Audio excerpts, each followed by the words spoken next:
Assalamualaikum warahmatullahi wabarakatuh. Waalaikumsalam warahmatullahi wabarakatuh. Selamat sore, salam sejahtera untuk kita semua. Om Swastiastu, Namo Buddhaya, salam kebajikan. Selamat sore Bapak Ibu, selamat datang di Hot Talks di Human Organization and Technology. Bagaimana kita berbicara mengenai sistem informasi nih, Bapak Ibu.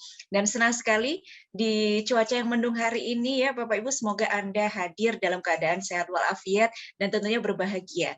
Nah, mungkin Bapak Ibu dari kemarin menunggu-nunggu ini ya, edisi Hot Talks yang selalu ditunggu. Dari kemarin mantau di Instagramnya @simkesugm, dan kali ini Hot Talks hadir kembali untuk Anda. Kami sapa juga untuk Bapak Ibu yang memantau Hot Talks hari ini melalui YouTube dari Forkomtiknas. Untuk Anda Bapak Ibu yang mendengarkan melalui Radio Indonesia Sehat dan juga website kami di radioindonesiasehat.com. Semoga Anda sehat hari ini. Dan Bapak Ibu, hari ini kami kembali hadir dan kita akan bahas mengenai rekam medis elektronik. Seperti yang kita tahu, kemajuan teknologi ini sangat pesat ya, termasuk juga di bidang kesehatan. Berbagai penemuan di bidang kesehatan ada untuk meningkatkan pelayanan dan keselamatan pasien, meningkatkan kepuasan pasien, dan untuk meminimalisir adanya medical error. Nah, salah satunya adalah penggunaan rekam medis elektronik. Dan pada sore hari ini kita akan ulas bagaimana tantangan dan peluang implementasi rekam medis elektronik bagi rumah sakit. Dan telah kami hadirkan untuk Anda narasumber luar biasa hadir di sore hari ini. Ada Bapak Sugeng Ahli Madya, Sarjana Kesehatan Masyarakat, Magister Manajemen.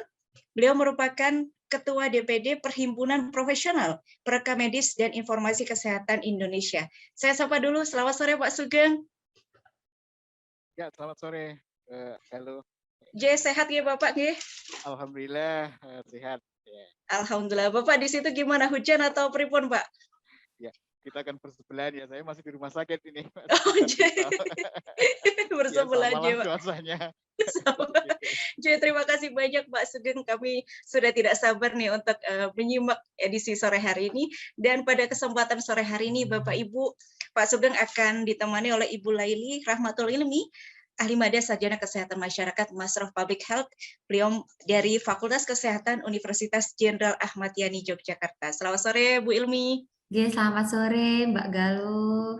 Terima kasih banyak atas kehadirannya Bu Ilmi, dan untuk Anda Bapak Ibu selama kurang lebih 45 menit ke depan Anda boleh untuk join dalam acara Hot Talks hari ini. Boleh kalau bertanya dituliskan di kolom chat di bawah ini, dan boleh nanti resen saja. Selamat menyimak Bapak Ibu, waktu saya berikan kepada Ibu Ilmi. Semoga Ibu matur nuwun sangat kepada Mbak Galuh. Bismillahirrahmanirrahim. Assalamualaikum warahmatullahi wabarakatuh. Selamat sore, salam sejahtera untuk kita semua. Om Swastiastu, Namo Buddhaya, salam kebajikan. Terima kasih banyak kepada pihak dari Simkes FKKMK UGM yang telah meluangkan media bagi kita untuk bisa bertemu secara daring untuk menyimak terkait dengan apa sih yang harus dipersiapkan, baik itu dari tantangan ataupun strategi yang harus dipersiapkan dari Fasiankes dalam implementasi rekam medis elektronik. Tentunya hari ini saya selama kurang lebih 45 menit ke depan akan membantu menjadi host dengan narasumber kita yang sangat luar biasa. Tadi Mbak Galuh sudah sedikit menjelaskan terkait dengan profil Pak Sugeng. Di sini saya izin untuk membagikan kurikulum vitae dari Pak Sugeng. Jadi Pak Sugeng, beliau merupakan praktisi di bidang rekam medis atau sebagai PMIK yang saat ini beliau bertempat tinggal di daerah Berbah, Sleman. Kemudian dari pendidikannya beliau telah menyelesaikan Diploma 3 yaitu prodi di program studi rekam medis dan informasi kesehatan FMIPA UGM. Kemudian melanjutkan strata satunya di FKM UMS dan Magister Manajemen di UST Yogyakarta. Nah, untuk pengalaman kerjanya, beliau telah menjadi praktisi PMIK dari tahun 1984 hingga saat ini. Dan beliau di jabatan terakhirnya pernah menjadi Kepala Instalasi Rekam Medis di Rumah Sakit Umum Pusat Dr. Sarjito Yogyakarta. Selain itu, beliau juga sebagai ketua dari DPD Pormiki Daerah Istimewa Yogyakarta. Nah, untuk pengalaman organisasinya tidak perlu kita hiraukan lagi, tidak perlu kita singgah lagi bahwasanya sangat banyak sekali pelatihan-pelatihan yang telah beliau berikan, khususnya yang berfokus pada pelatihan di bidang rekam medis. Nah, di sini saya mungkin akan langsung masuk ke dalam topik ya Pak Sugeng. Jadi kemungkinan besar yang hadir pada kegiatan sore hari ini ada juga dari akademisi, kemudian ada juga dari mahasiswa, dari praktisi, dari fasilitas pelayanan kesehatan. Nah, di sini saat ini sedang booming ya Pak Sugeng terkait dengan regulasi yang terbaru, yaitu Permenkes nomor 24 tahun 2022. Namun sebelum membahas itu, tentunya tadi Mbak Galuh sudah sedikit menyinggung terkait dengan penyelenggaraan rekam medis elektronik. Perlu para hadirin di sini ketahui bahwasanya rekam medis itu sudah mengalami paradigma atau perubahan dari rekam medis yang berbasis dulu masih menggunakan misalnya dari pohon, dari kertas, kemudian ada penulisan dari batu secara periodik berkembang gitu ya, hingga mengalami perubahan rekam medis yang sudah diterapkan. Namun dengan perkembangan teknologi dan sistem informasi yang sangat cepat, khususnya di bidang kesehatan, maka kita harus beralih media dari yang berbasis kertas, kemudian hybrid, dan juga saat ini menjadi rekam medis elektronik. Nah, di sini Pak Sugeng, mungkin saya akan bertanya, sebenarnya bukan bertanya, tapi lebih tepatnya kita akan melakukan diskusi. Yang pertama adalah terkait dengan apakah Pak Sugeng sendiri pastinya sudah mendengar terkait dengan informasi satu sehat gitu nggih. Nah, pada informasi atau regulasi yang tertuang terkait dengan interoperabilitas satu sehat ini sebenarnya sudah sangat representatif. Namun bagaimana menurut Pak Sugeng selaku praktisi dan juga ketua dari Asosiasi Perekam Medis dan Informasi Kesehatan di Indonesia yang terkait dengan apakah interoperabilitas satu sehat data tersebut itu sangat representatif dengan penyelenggaraan resume medis pasien, Pak Sugeng. Monggo Pak Sugeng. Terima kasih Bu Ilmi ya atas kesempatannya dan juga para peserta semua. Terima kasih juga atas kehadirannya pada sore hari ini. Mohon izin saya sedikit menyampaikan beberapa hal terkait dengan apa yang sudah disampaikan oleh Bu Ilmi tadi. Sebenarnya untuk satu sehat ya, itu memang item data pada resume yang sudah dibangun pada elektronik rekam medis rumah sakit itu rata-rata memang sudah sesuai dengan item-item data yang ada di sana. Cuma memang satu persoalan tersendiri itu ketika kemudian nanti untuk semacam bridging system begitu ya antar rumah sakit begitu. Karena memang rata-rata ada perbedaan begitu ya. Jadi kalau misalnya kita taruhlah melihat pada ketentuan yang ada bahwasanya penulisan jenis kelamin saja kan pakai kode ya selama ini banyak rumah sakit menggunakan pilihan laki-laki perempuan begitu. Sementara di acuannya itu ada penulisan 1 sampai dengan 4 ya. Nah, memang dengan adanya itu semua harus melakukan sebuah semacam mungkin ya mensamakan persepsi begitu ya, sehingga semuanya ketika istilahnya mungkin di-bridgingkan sistemnya gitu memang betul-betul bisa secara utuh bisa sesuai dengan ketentuan-ketentuan yang ada. Artinya tidak ada perbedaan antara rumah sakit yang satu dengan rumah sakit yang lain terkait dengan kode-kode yang tadi saya sampaikan. Nah, terkait dengan isi resume, karena memang isi resume itu ada panduannya ya, sehingga saya kira hampir semua rumah sakit sama ya isi resumenya itu adalah mulai dari asesmen awal, pemeriksaan fisik dan sebagainya sampai dengan nanti ada edukasi pada saat pasien itu mau pulang perawatan. Saya kira itu Bu Ilmi yang perlu menjadi perhatian bersama. Jadi nanti bagaimana upayanya karena kan ini kan tidak lepas dari teman-teman teknologi informasi ya. Iya, Kita betul, selalu betul. kolaborasi dengan teman-teman teknologi informasi karena apa? Karena kita misalnya tahu logiknya juga, tetapi kan kita tidak punya kemampuan secara khusus ya untuk kemudian menuangkan di dalam sebuah aplikasi program. Mungkin begitu Bu Ilmi ya. Oh, J, Pak. Baik. Lalu menurut Pak Sugeng, apakah dengan adanya regulasi tersebut itu mudah untuk dimodifikasi, Pak, bagi rumah sakit? Apakah itu malah jadi penghambat terkait dengan tadi sistem yang mengarah pada penyelenggaraan rekam medis elektronik? Ya, terima kasih Mbak Ilmi. Jadi memang ada dua hal ya yang perlu dicermati karena kan memang tidak semua vaskes itu kemudian punya punya SDM yang cukup mumpuni untuk kemudian menyediakan aplikasi elektronik rekam medis ini atau rekam medis elektronik ini secara mandiri begitu.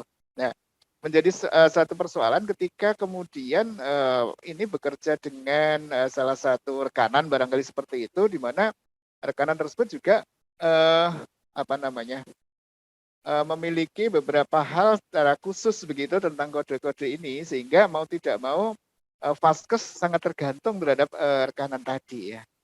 Kalau misalnya vaskes itu sudah memiliki SDM yang cukup sehingga sistemnya itu sudah mandiri begitu, mungkin dengan bahasa yang mudah saja dipahami, dengan sudah mandiri begitu, saya kira kok tidak ada masalah ya. Itu merupakan sebuah peluang untuk rumah sakit agar bisa lebih mengembangkan, di mana apa yang dikembangkan itu adalah merupakan satu hal yang sudah mengikuti ketentuan yang ada di Kementerian Kesehatan. Saya kira begitu Bu Ilmi ya. Oke, Pak. Baik, tadi berarti kan sebenarnya ada beberapa faktor yang harus mendukung ya, termasuk dari sarana prasarana, kemudian dari penggunanya atau usernya, dan juga dari regulasi serta dukungan dari pimpinan ya Pak Sugeng. Betul. Lalu selanjutnya ya Pak Sugeng, apa yang perlu dipersiapkan dari rumah sakit atau Fasiankes dalam upaya kompliansi terhadap regulasi yang sudah ada tersebut Pak Sugeng? Apakah perlu dibahas hingga level top management atau seperti apa Pak Sugeng yang perlu dipersiapkan? Ya Bu Ilmi, jadi memang kalau kita bicara regulasi dan kepatuhan dan sebagainya, memang kita harus ini ya, tidak bisa kemudian di level misalnya manajer menengah dan sebagainya kemudian memutuskan sendiri, tetapi tetap harus top manager ini yang ikut memutuskan terkait dengan apa langkah selanjutnya ketika sudah muncul kebutuhan seperti saat ini. Artinya begini, vaskes harus menyiapkan baik itu sumber daya manusia, kemudian juga sumber daya alatnya, ya kan? Tidak lepas dari itu karena perangkat kerasnya juga sangat dibutuhkan dengan penerapan rekam medis elektronik ini, dan itu saya kira tidak sedikit ya. Saya katakan tidak sedikit karena begini.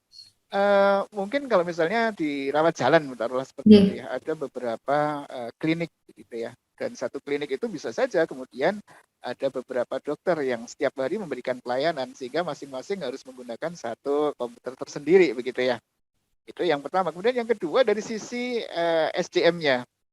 Nah, SDM ini tadi sudah saya sampaikan bahwasanya kalau misalnya rumah sakit atau vaskes itu sudah mandiri untuk penyediaan aplikasinya, saya kira lebih mudah, lebih cepat untuk melakukan perubahan. Tetapi kalau misalnya itu masih bekerja sama dengan pihak ketiga, ini tergantung perjanjian kan, mestinya seperti itu ya. Nah, selanjutnya untuk regulasi dari pimpinan, tentu saja ini dukungan pimpinan itu sangat luar biasa diperlukan begitu. Karena apa? Karena nanti akan berpengaruh terhadap implementasinya. Salah satu contoh saja misal begini, sudah tersedia aplikasi untuk rawat jalan begitu kan, tetapi kan tidak dengan serta-merta kemudian semua SDM yang berada di situ termasuk juga nakesnya paham betul dengan aplikasi yang sudah dibuat, yang sudah tersedia, yang sudah siap untuk dipakai begitu, sehingga memang diperlukan pendamping ya dalam hal ini ya. Pendamping mungkin bisa saja kolaborasi dari rekam medis dan juga dari teknologi informasi begitu. Supaya dalam hal ini nanti saat implementasi secara keseluruhan itu betul-betul apa yang diharapkan dari inputan data tadi memang sesuai dengan apa yang diinputkan, begitu. Satu itu. Kemudian yang kedua, dalam mengatasi kesulitan. Saya yakin bahwasanya perubahan ini pasti ada kesulitannya ya.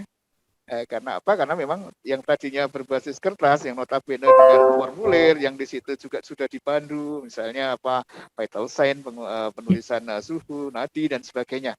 Nah, di sini juga ada sebenarnya fasilitas-fasilitas itu. Cuma mungkin sedikit berbedanya adalah ada misalnya mandatory begitu ya. Mandatory kalau kemarin pada saat kita berbasis kertas itu lompat-lompat kan bisa ya. Misalnya pemeriksaan fisiknya belum diisi, tetapi kita sudah bisa melakukan memberikan atau mengisi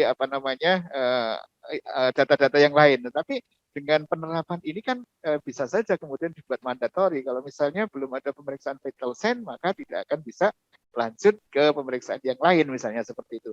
Sehingga saya katakan ini adalah merupakan peluang kelengkapan dari data rekam medis untuk keselamatan pasien memang betul-betul bisa dimanfaatkan secara optimal gitu. Ya. Kemudian juga tim nih, tentu saja ada tim yang kemudian mengawal perjalanan dari pelaksanaan rekam medis elektronik ini. Nah, tim ini nanti akan berfungsi atau akan bertugas, ya mohon maaf, bertugas maksud saya, untuk melakukan evaluasi terhadap pelaksanaannya. Misal begini, rawat jalan, kan tidak semua rawat jalan itu kemudian item datanya sama. Antara poliklinik yang satu dengan klinik yang lain kemungkinan besar agak berbeda.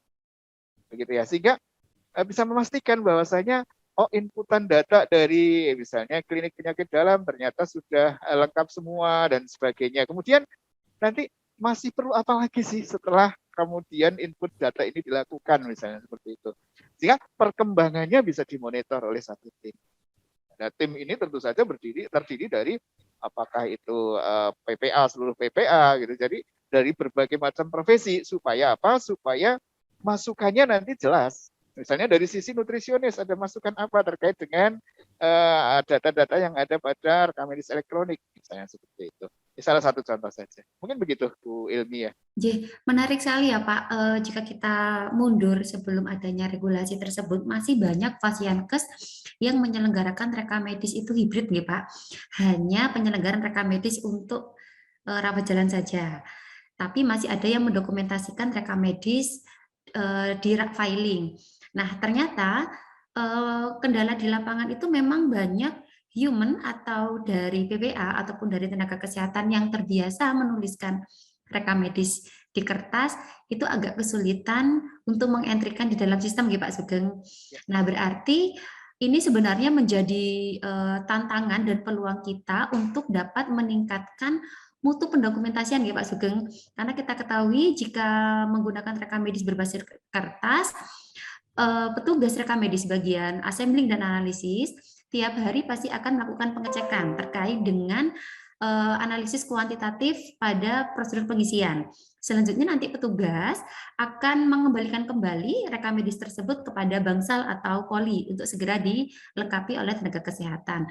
Nah, dengan adanya aplikasi atau sistem informasi ini, harapannya para pemberi asuhan kepada pasien itu mulai tidak hanya melek teknologi nggih Pak, tetapi juga mulai sadar bahwasannya dalam pengisian atau kelengkapan rekam medis itu dapat menjadi informasi atau alat komunikasi berkelanjutan, dan yang kedua tentunya tadi dapat mendukung aspek keamanan bagi pasien. Gitu ya Pak Sugeng, karena dari aspek keamanan itu sendiri dapat menentukan apakah layanan yang diberikan itu sudah dapat menjamin terkait dari keselamatan pasien itu sendiri dan juga dapat memayungi atau melindungi secara hukum baik dari tenaga kesehatan dan juga dari pasien itu sendiri.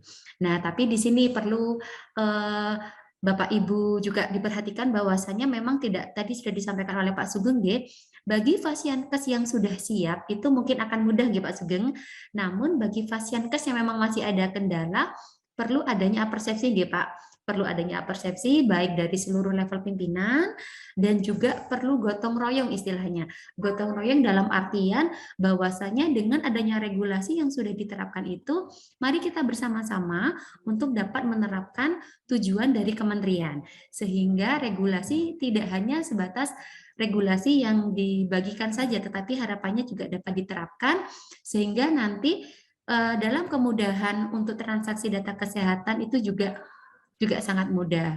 Dengan area yang digitalisasi ini memang sangat memungkinkan nggih nanti ketika seorang pasien dirujuk di rumah sakit yang level di atasnya. Kalau dulu kan harus meminta resume medis nggih, resume medis kemudian dicetak gitu nggih. Namun harapannya dengan adanya perkembangan rekam medis elektronik itu juga dapat memudahkan dalam akses khususnya tadi dalam meminta untuk resume medis secara digital. Baik, saya lanjutkan lagi nggih Pak Sugeng. Nah, ini sangat menarik nih. Mungkin Bapak Ibu di sini yang masih ada kendala atau ada pertanyaan ya, bisa tadi menuliskan di forum chat atau bisa raise hand. Lalu bagaimana Pak Sugeng terkait dengan adanya regulasi terbaru Permenkes nomor 24 tahun 2022 pada pasal 2 itu kan memang termuat terkait dengan implementasi rekam medis elektronik. Nah, apa yang harus dipersiapkan selain tadi penerapan sistem informasi, apa yang harus dipersiapkan lagi oleh Fasiankes Pak Sugeng terkait dengan regulasi tersebut? Ya, baik Mbak Elmi, mungkin saya dari awal ya tadi ada beberapa hal yang disampaikan oleh Bu Elmi ya tadi ya. Ya memang dalam hal ini kita tidak bisa kemudian berdiri sendiri untuk masing-masing profesi begitu ya. Mbak Ilmi menggunakan istilah gotong royong tadi ya. Jadi sebenarnya memang harus ada kolaborasi antara semua nakes begitu ya. Artinya apa? Artinya bahwa semuanya harus melakukan kolaborasi dan juga bertanggung jawab terhadap pengisian sesuai dengan profesi masing-masing begitu. Salah satu contoh misalnya dalam hal ini terkait dengan pengisian misalnya saya ngambil contoh saja di UGD ada pasien yang mau rawat inap, maka di situ ada isian yang harus dibuat oleh seorang DPJP yang nantinya akan dipergunakan sebagai dasar untuk perawatan selanjutnya di ruang rawat inap begitu ya. Nah, itu kan tidak cuma isian dari DPJP saja, tetapi juga di situ unsur keperawatan juga ada begitu. Satu. Kemudian yang kedua, terkait dengan analisis tadi ya, analisis itu memang kompetensinya rekam medis ya. Sehingga mau tidak mau teman-teman rekam medis ini juga harus melakukan analisis. Kalau dulu dengan buka-buka kertas, lah sekarang dengan buka aplikasi di komputer, rekam medis elektronik begitu. Artinya sama saja cuma bergeser dengan menggunakan instrumen yang berbeda. Kalau kemarin dengan menggunakan checklist misalnya, menggunakan kertas begitu, kemudian nanti bisa ditotal dan seterusnya sehingga ketemu angka kelengkapan rekam medis begitu.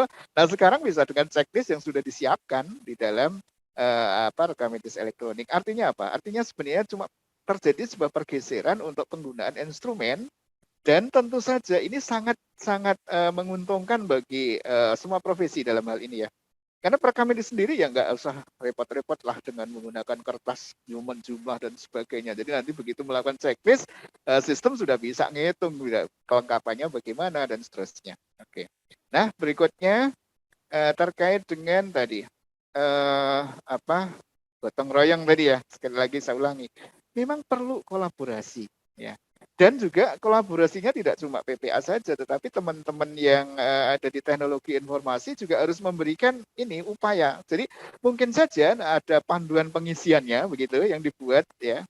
Selain juga ada pendampingan tadi sudah saya sampaikan, di mana pendamping itu bisa kolaborasi juga. Kalau nanti kaitannya dengan misalnya dengan hardware-nya gitu, berarti teman-teman teknologi informasi harus siap juga melakukan pendampingan di situ. Misalnya apa? Misalnya aksesnya kok jadi lemot ya, misalnya seperti itu ya. Nah itu kan teman-teman teknologi informasi yang kemudian bisa menjawab. Tetapi ketika kemudian ini isinya apa ya, misalnya begitu. Nah ini teman-teman rekam medis karena teman-teman rekam medis sudah memahami terhadap item data yang ada di situ yang dibutuhkan pada item-item data di kalau dulu di kertas itu berupa formulir ya, tetapi ini berupa interface begitu ya yang harus kemudian dipahami. Sehingga memang bentuk kolaborasinya inilah yang kemudian harus betul-betul ditekankan. Berikutnya terkait dengan kemudahan gitu ya, kemudahan ya. Jadi begini, kan memang kalau kita sudah mengatakan interface itu kan ada unsur seninya ya, seni dari teman-teman programmer tentu saja. Nah, seni ini tentu saja akan mempertimbangkan juga terkait dengan kemudahan. Ya, kemudahan di dalam pengisian. Saya membandingkan di 2 rumah sakit, saya nggak sebut rumah sakitnya ya. Rumah sakit A itu tampilan dari rekam medis elektroniknya, jendelanya itu ke bawah gitu ya, 1, 2, 3, 4 ke bawah. Tapi rumah sakit lain ada juga, saya bisa melihat tampilan jendelanya itu ke samping gitu. Sehingga seolah-olah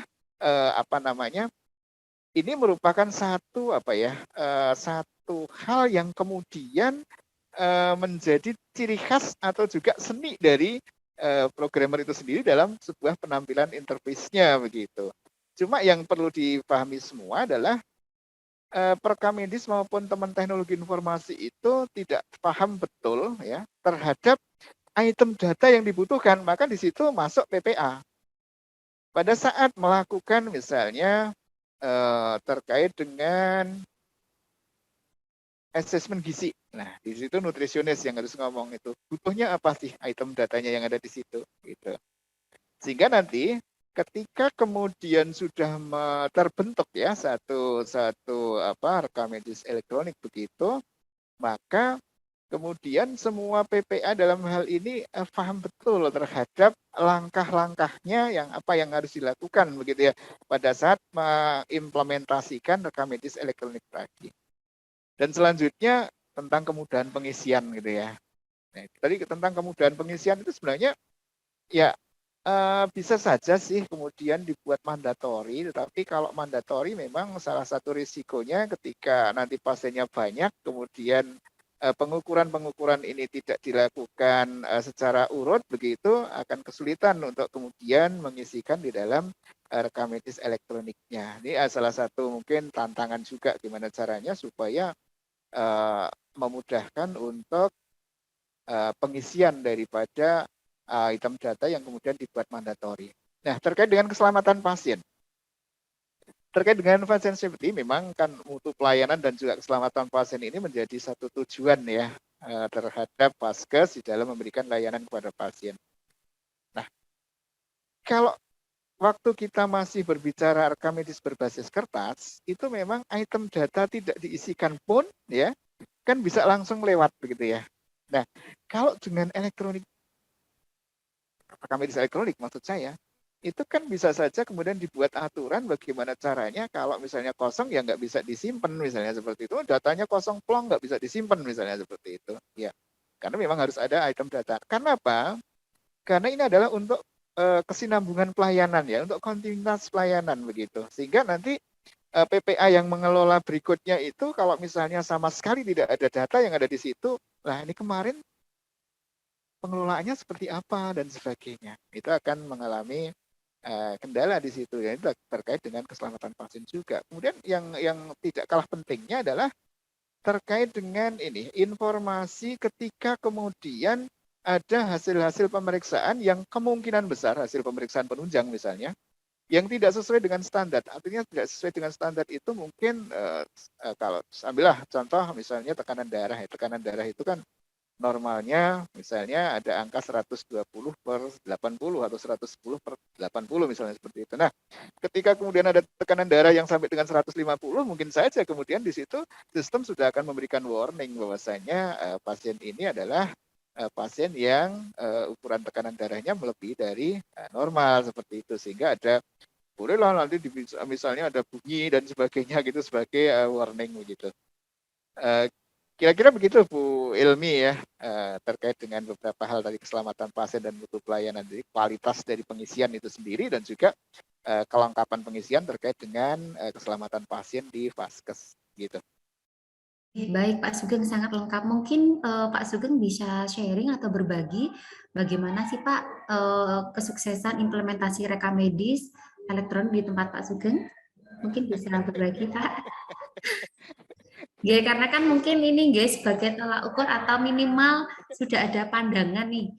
Bagaimana sih untuk mensukseskan gitu Iya. supaya bisa menerapkan, karena nanti nyambung dengan pertanyaan peserta Pak, apakah di rumah sakit Sarjito sudah ada pelatihan dalam pengisian instrumen tadi? Oke, G. ya, terima kasih Mbak Ilmi. Wah, ini aku susah untuk ngomong karena apa namanya tadi Bu Ilmi ngomongnya keberhasilan gitu ya, mengukurnya agak susah ya. Jadi mungkin sedikit saja saya sampaikan bahwa memang perjalanannya itu cukup panjang ya, perjalanan cukup panjang. Dimulai dari rawat jalan waktu itu, kemudian rawat jalan pun juga tidak semuanya. Jadi kita sampling dulu beberapa klinik begitu ya untuk uji coba. Nah saat uji coba terus terang memang ada pendampingan di situ ya. Jadi kita lakukan pendampingan begitu. Itu untuk rawat jalan. Nah setelah nanti misalnya di klinik penyakit dalam, kemudian berikutnya nanti melebar lagi klinik bedah misalnya, berikutnya melebar lagi ke klinik mata dan seterusnya begitu. Sehingga nanti pada akhirnya semuanya sudah akan terfasilitasi. Karena apa? Karena memang kalau nggak bertahap ini terlalu berat nanti karena di rumah sakit tempat kami kerja itu kan cukup banyak kliniknya ya begitu. Kemudian selain berjalan di rawat jalan itu juga kita mulai juga tentang work order e-prescribing waktu itu. Jadi penulisan resep yang elektronik begitu ya. Sehingga pasien-pasien itu nanti dibuatkan resep elektronik. Nah, di resep elektronik itu nanti akan diterima oleh teman-teman farmasi begitu sehingga nanti bisa disiapkan obatnya sesuai dengan resep yang dibuat oleh dokter. Nah, berjalan bersamaan itu kita mulai rawat inap. Rawat inapnya mulai dari ringkasan pulang dulu. Jadi dari resum dulu.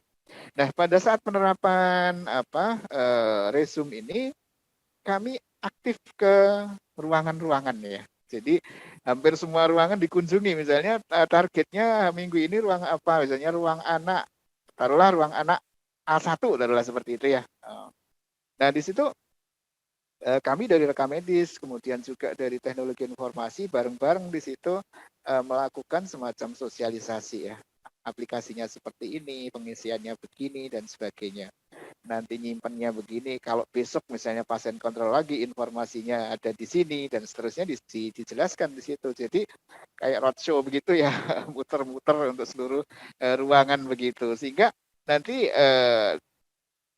semua ruangan akan mendapatkan informasi hal yang sama begitu ya. Jadi pelatihannya langsung di situ, praktek di situ gitu ya. Berikutnya setelah ini rawat jalan sudah selesai semua, itu dari 2018 kita mulai, 2020 baru kemudian rawat jalan itu semuanya menggunakan rekam medis elektronik. Kemudian di akhir 2020 mulai rawat inap kita tingkatkan bukan hanya resum saja, tetapi juga tidak semua ruangan, tetapi juga bertahap begitu ya, bertahap begitu. Nah ini karena di sini rumah sakit pendidikan, maka ada satu hal mungkin yang perlu saya sampaikan juga pada saat penerimaan PPDS baru itu juga dikenalkan tentang rekam medis elektronik yang ada di rumah sakit ini. Sehingga dengan harapan PPDS dalam hal ini ya sudah mengenali dulu gitu ya, minimal kenal dulu dengan tampilannya, kemudian dengan sedikit diberikan semacam pemberi transfer knowledge gitu ya mungkin ya untuk dari kakak kelasnya dan sebagainya karena kan ada semester 1, semester 2 dan seterusnya ya, ada semester 3 dan seterusnya, ada chief president dan seterusnya ya.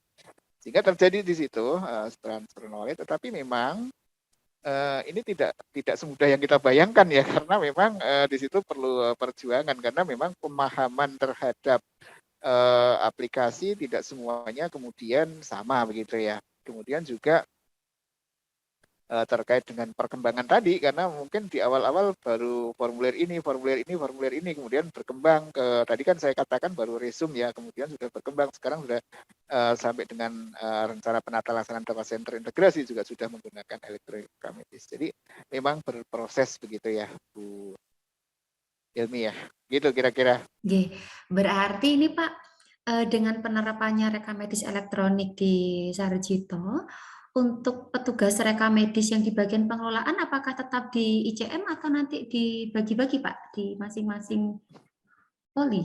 Atau pripun Pak Sugeng? Untuk mengecek tadi loh Pak Sugeng.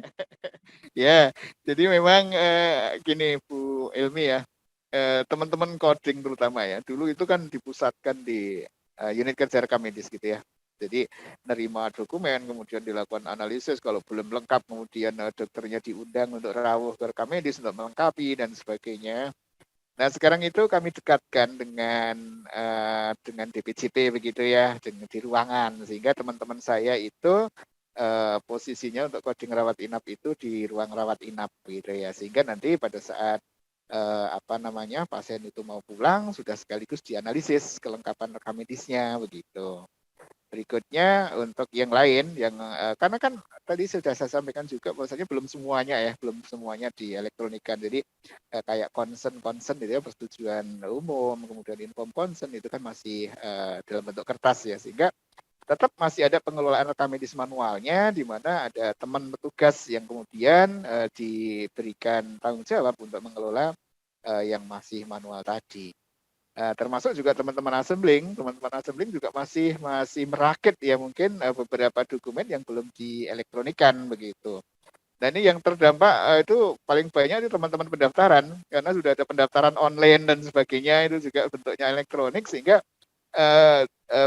teman-teman pendaftaran ini bergeser, yang tadinya di counter untuk menerima pasien secara reguler sudah mundur ke di balik layar begitu untuk verifikasi kelengkapan dan sebagainya ya. Jadi tetap pekerjaan rekam medisnya itu masih ada, cuma bergeser saja dengan menggunakan fasilitas yang ada, maka sebenarnya sangat terbantu bagi teman-teman rekam medis juga untuk melakukan kegiatan pengelolaan rekam medisnya. Ya memang mungkin untuk distribusi sudah nggak perlu lagi lah, karena sudah nggak ada yang perlu diantar lagi begitu. Cuma kalau misalnya PPA-nya membutuhkan informasi yang sebelumnya, karena kan rekam medis kan ada ketentuan retensinya ya, sehingga kami masih bisa menyiapkan untuk rekam medis yang sebelumnya, itu rawat sebelumnya.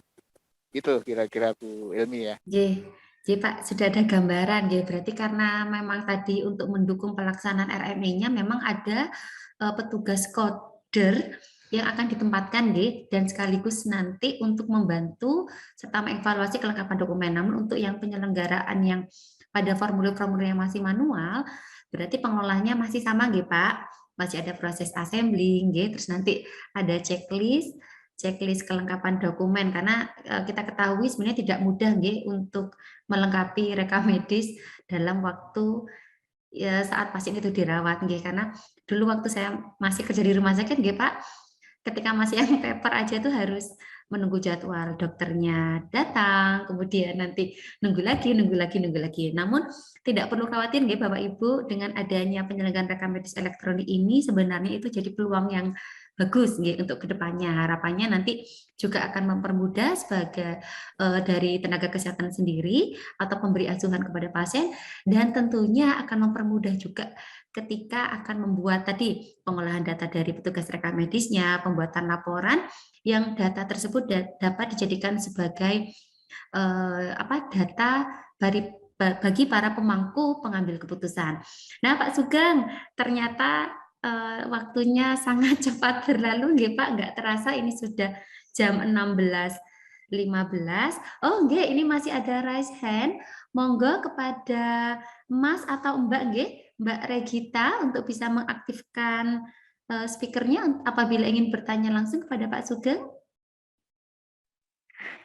Iya, terima kasih Mbak Laili atas waktunya, atas kesempatannya. Selamat sore Pak Sugeng, saya Regita dari Simkes 2022. Izin bertanya Pak, saat ini kan memang kebetulan saya latar belakangnya ada di rekam medis. Nah, kemarin juga sempat Kemarin Senin habis sumpah profesi dengan Pak Sugeng juga di Oh. gedung SP. Ya, Iya. ya. Gimana? Gini Pak Sugeng, iya, kemarin saya sudah bincang-bincang sama teman-teman juga, ini yang masih menjadi masalah di rumah sakit ya Pak ya, mengenai penggunaan resu medis. Kalau dulu biasanya ada resu medis bentuknya masih bentuk konvensional kan masih bentuk fisik, kemudian diserahkan kepada pasien, kemudian besok untuk kontrol lagi. Nah, untuk saat ini ada rumah sakit di tempatnya teman saya itu yang mana resu medisnya itu sudah masuk di SIM RS-nya, sudah dalam RME. Kemudian ini, apakah dibutuhkan untuk saat ini di peraturan yang baru ini, apakah dibutuhkan, resu medis berbentuk fisik ya, Pak? Karena kalau yang di sistemnya itu hanya tertera DPCB-nya juga, jadi tidak ada tanda tangannya juga. Nah hal ini juga menyambung juga dengan yang sudah dipaparkan oleh Pak Sugeng tadi mengenai analisis kuantitatif ya, Pak, ya, analisis, kelengkapan. Mungkin kalau dulu waktu konvensional itu kita masih menggunakan checklist ya, Pak, ya. Kalau untuk yang saat ini, untuk autentikasi, apakah tanda tangan, DPCP itu dianggap sudah dilengkapi atau tidak nih, Pak, kalau untuk, rumah sakit yang sudah menerapkan RME ini, gitu. Sudah Ya, cukup, Pak, terima kasih. ya. Terima kasih, Mbak. Ini memang masih menjadi satu diskusi ya, diskusi. Kalau di dalam ketentuan itu memang tanda tangan itu ada yang tersertifikasi dan ada yang tidak tersertifikasi begitu ya. Nah, mungkin sedikit saya ngomong pengalaman kami di rumah sakit ini ya. Jadi di sini resu medis itu ada tanda tangan elektroniknya yang tersertifikasi. Jadi memang dibutuhkan di situ karena apa? Karena bukti autentik dari sebuah dokumen begitu. Sehingga bukan tanpa tanda tangan begitu, tetapi juga ada tanda tangannya, Mbak, begitu ya. Jadi kalau misalnya rumah sakit menetapkan bahwasanya di dalam regulasinya ya, itu dengan menggunakan tanda tangan yang tersertifikasi, begitu maka sah-sah saja. Jadi nanti di setiap resume itu ada QR code tanda tangan sebagai bentuk bahwasanya memang itu ditandatangani oleh DPJP secara elektronik, dan itu kalau misalnya dilakukan sebuah pelacakan maka benar dokumen ini dibuat oleh dokter X misalnya seperti itu dan bisa dibaca di dalam QR code-nya begitu, Mbak ya. Kalau tidak ada tanda tangan saya agak kesulitan untuk bisa menjawab karena memang ketentuannya sebuah dokumen itu selalu ditandatangani oleh pembuat dokumen kan begitu sebagai bentuk sah dari satu dokumen kan begitu. Ya, kira-kira begitu ya, Mbak. Tadi Mbak siapa? Mbak Wilmi? Mbak Regita, Pak. Ya, gitu kira-kira Mbak Regita ya. Iya, Pak. Terima kasih, Pak. Baik. Terima kasih Mbak Regita atas pertanyaannya. Pak Sugeng, ternyata waktunya sudah habis. Sebelum acara ini ditutup, saya akan menyimpulkan sebentar saja terkait apa yang telah disampaikan Pak Sugeng, bahwasannya dengan penerapan rekam medis elektronik itu sebenarnya itu bukan kendala, tapi justru menjadi tantangan yang bernilai positif.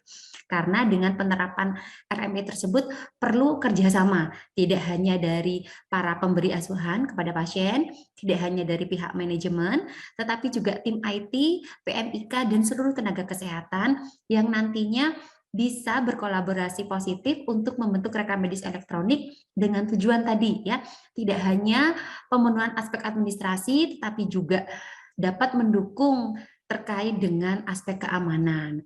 Nah, untuk mensukseskan terselenggaranya rekam medis elektronik itu memang ada beberapa tahapan dan tahapannya itu tidak pendek, karena perlu ada persepsi dari beberapa level manajemen, kemudian tenaga kesehatan tentunya, dan juga ada tim reviewer dan tim pendamping.